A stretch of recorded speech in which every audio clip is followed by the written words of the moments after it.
Catherine Wolfith was remembered by her friends and family as a beautiful woman with a youthful spirit, someone who was genuinely captivated by life.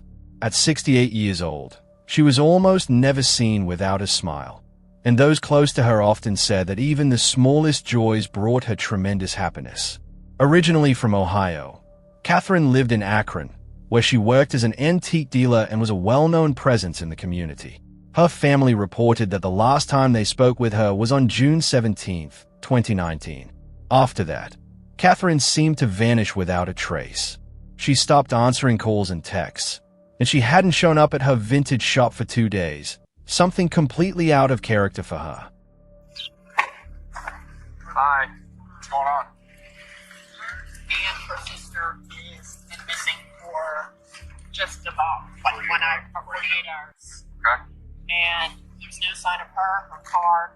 She didn't feed her cats. Her cats are everything in the whole wide world. Can't find her. I mean, we've checked the house, we've checked everything. Yeah, she's not at any local hospitals because we were called out Yeah, I yesterday. did that this morning. I checked the jails. Okay. She's not there. She doesn't do this. She plays Pokemon and meets all kinds of weird people playing Pokemon, and I don't know if that could have anything to do with it either. Either way, she's missing. We can't find her, and we're at a loss. Not good. Does no meds, no shoes. I don't know what information there. How do you guys need this? No, George. Any idea where she'd go? Here's the only thing we can piece together. She had called her sister, left a message that she had a handyman that could do work for her, and he could come to Pennsylvania Stay and work for her and stay in her house. And that's the last message anybody heard. That the worker could come from Pennsylvania? No, from here From to here go to to her Pennsylvania, house. stay Her house in in my house. So Pennsylvania. you're in Pennsylvania? Yeah. Okay. She called her and told her that she had a worker that could come down to Swissville to stay at her house, which is something she wouldn't have allowed, and do work on her house, like a handyman thing. And then she was giggling at the end of it, which is not my aunt. Did he give you this guy's name or anything? No, that's the thing. I understand it's very stressful. Yeah, we'll get the report done. We have about 2 hours to get it uploaded. We'll go from here. If you guys have any questions, you can call back. If you guys come back and you check the house, and you think she might have been here. You're so good. Yeah. Okay, guys. Yep. Investigators were able to make significant progress in the case fairly quickly. A worker at a self-storage facility on Tolmage Avenue noticed something unusual. Surveillance footage had captured an unidentified man entering Katie's storage unit. Akron Police Fire, Stephen R. Good morning. My name is Craig. I work at Leslie Floor Sandy. Yeah. We have rental units behind our building. And there is a lady that has been missing. I don't know if a report has been filed. Okay. Her name is Katie Wolford. My reason for calling is that her rental unit has been entered by another individual. We have it on surveillance tape. Okay. And to my knowledge, that individual has no permission, reason, authority to go in there. Okay. So Katie how do you know she's missing? Well, her partner, a man by the name of Dave, they both rent units from us. And he came in Monday evening, asked Richard, the other fellow that's here, if he had seen Katie Wolford. And Richard said no. And Dave came in again this morning, and I started looking for the security tapes that we've got, and I found this individual going into her unit. Police went to investigate the storage unit, which was believed to be the last place Catherine had been seen. When officers reviewed the CCTV footage, what they found was deeply disturbing. At first, the video shows Catherine moving items in and out of her unit, with her silver Kia minivan parked directly in front. Then a younger man appears, walking straight from his own unit over to Catherine's. The two begin talking, and their conversation seems to last several minutes. During this time, Catherine continues organizing her belongings while the unknown man stands by, watching her. At one point, the man even ducks behind her vehicle, hiding from her line of sight. His behavior is strange, and it only grows more alarming. Catherine eventually walks down to the main office at the front of the building. As soon as she's out of view, the man peeks around the corner to make sure the coast is clear, then slips into her storage unit and hides inside, waiting.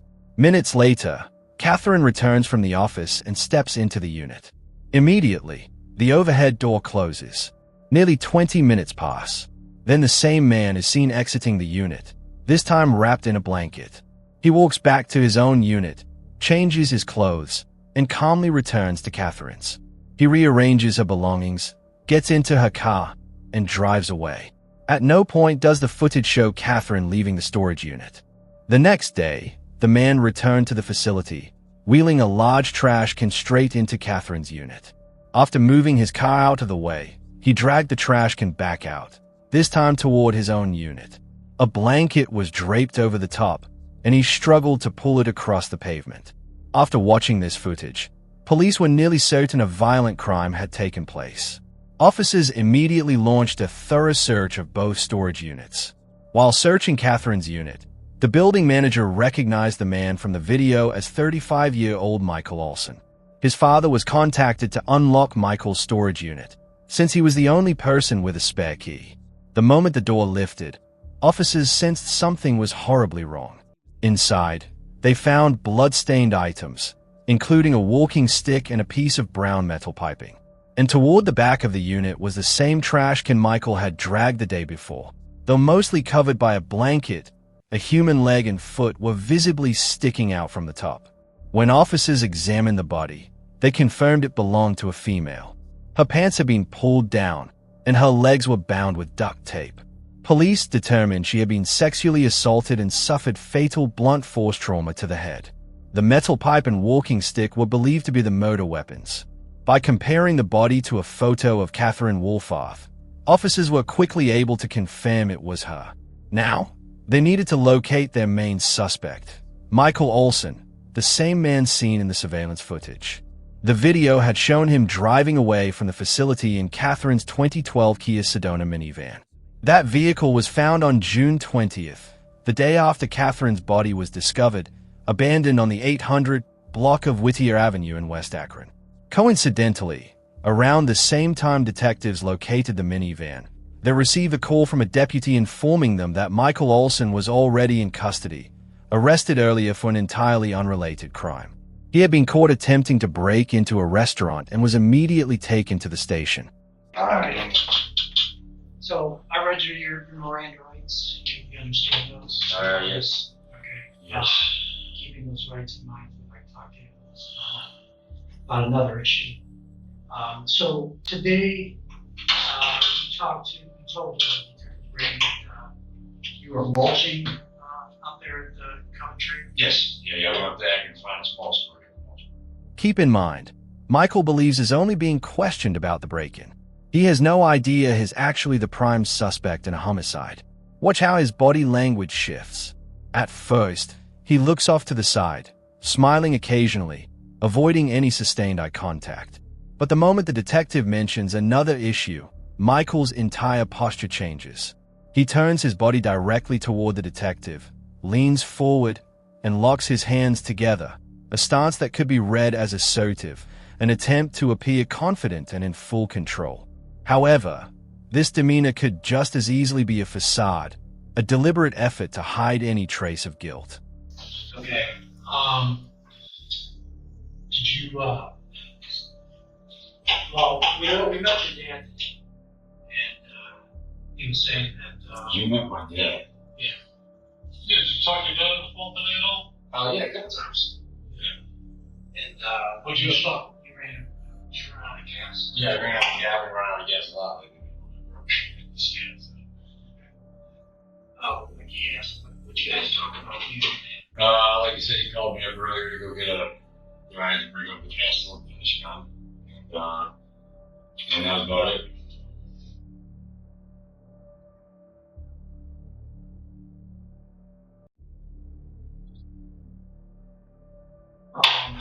So your storage unit up there up on North Hill. Yeah.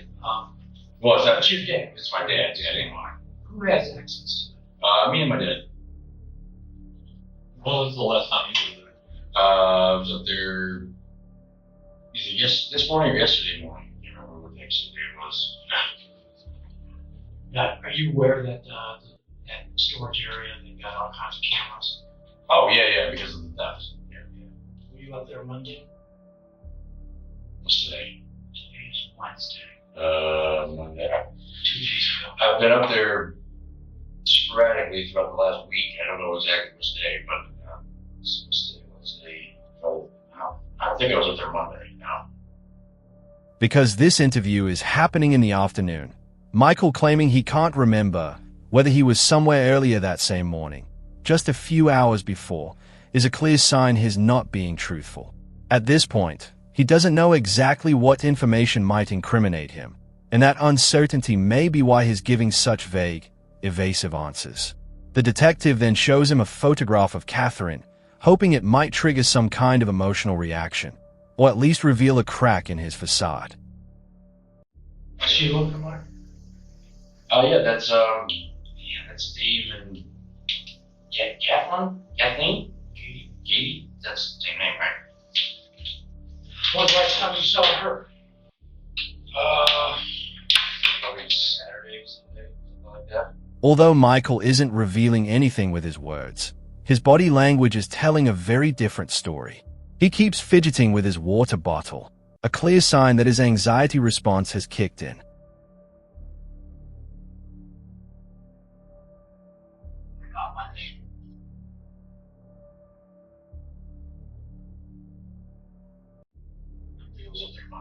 I know it was there over the weekend. Like I told you, understanding. Yeah. Oh, you watched? No, did you talk to her at all? No.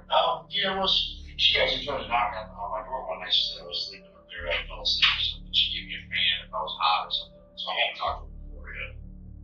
You find evidence, different things, hair, blood, different objects. And we can kind of piece together what happened. So, sometimes people, they do something, they get themselves in a predicament, they get worried. Something happened on accident, they get scared, they try to cover it up, they don't want to try to explain it. Well, then now's the time for them to explain what happened. Tuesday, Sunday, there's nothing to explain. No. Something bad, yeah.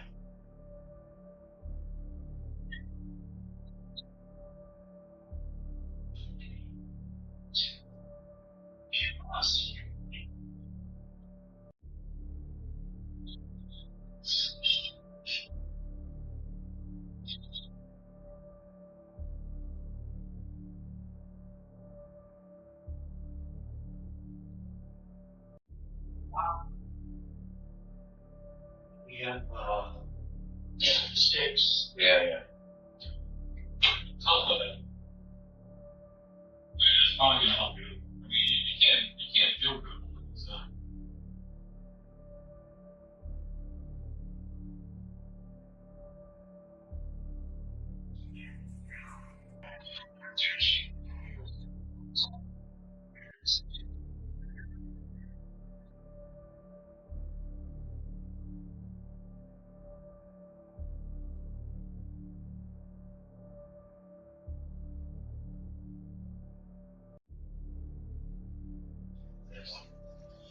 You know what? Well, so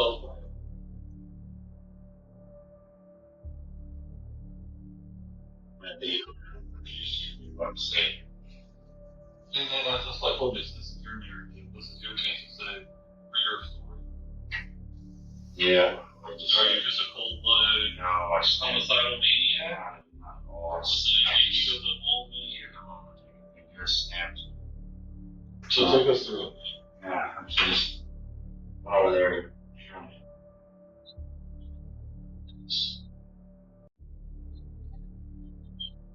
Walking stick. Wooden cross.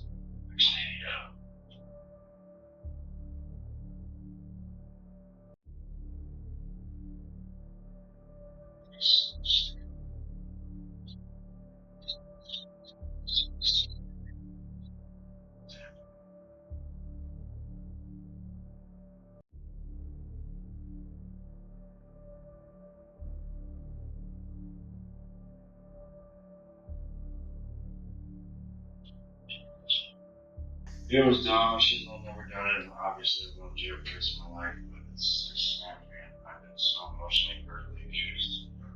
You have no idea. I got a mother, staying with 35 years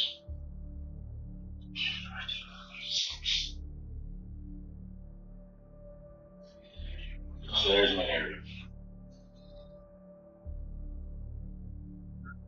I stand because people have been right my ass. So you were talking to her. Was she saying that it reminded you of your girl? Sure. Kind of talking about her a little bit. She said that maybe you did this to her, and I remember.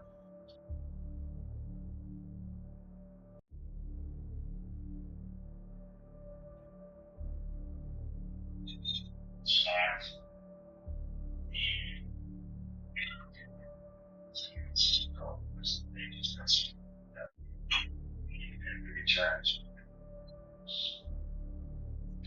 Mom, Dad, if you watch this, I love you, I'm sorry. Should never have done it.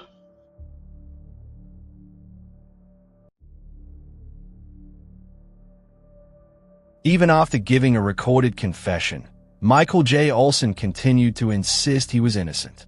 When he appeared in court, he pled not guilty to all charges against him.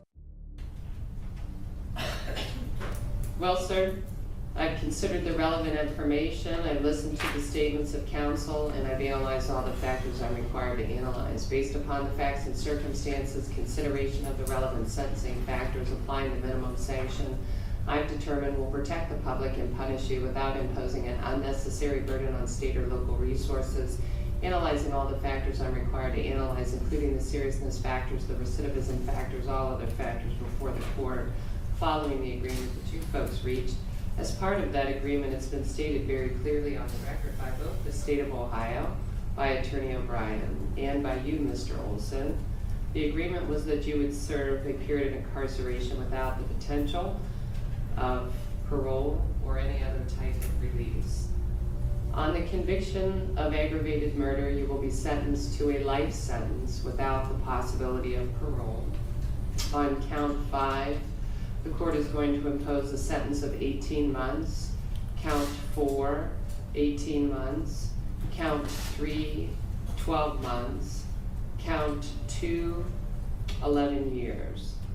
Those sentences will be served consecutive, not concurrent. Anything else?